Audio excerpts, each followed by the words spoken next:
And up we go. At midnight today, the Bank of England raised interest rates for the fourth time since December. At its monthly meeting, the bank's Monetary Policy Committee increased the base rate of interest, which pushes up borrowing costs across the economy, by 0.25%. That base rate is now 1%, its highest level in 13 years.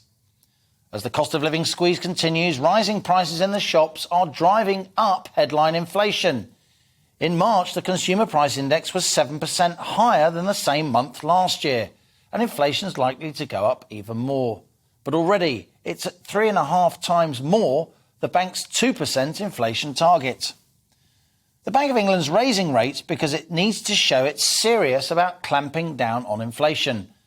By increasing borrowing costs for households and firms, the bank's trying to put the brakes on UK consumer spending and investment, slowing the increase in prices.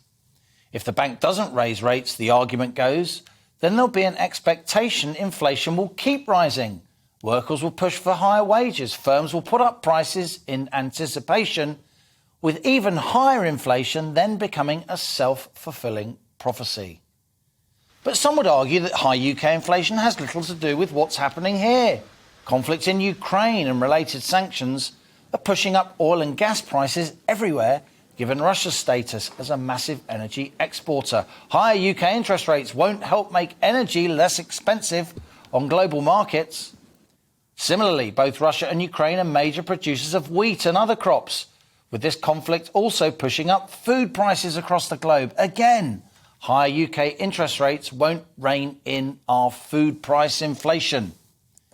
Traditionally, higher rates have curtailed UK consumer spending by raising the cost of servicing a mortgage, reining in inflation by cutting back how much money households have left to spend each month.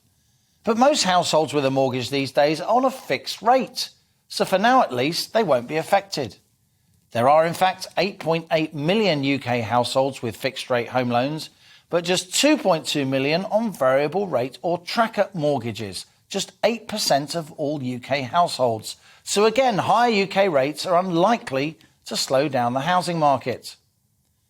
But they will certainly make life much tougher for cash-strapped households with personal loans in the midst of a cost of living crisis.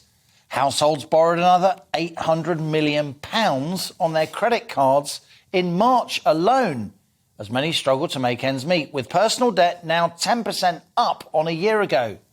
Rising borrowing costs will increase that burden too.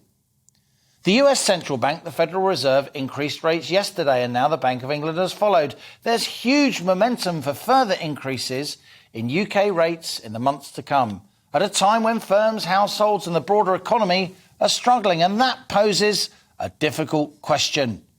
Could rising interest rates drive the UK economy into recession?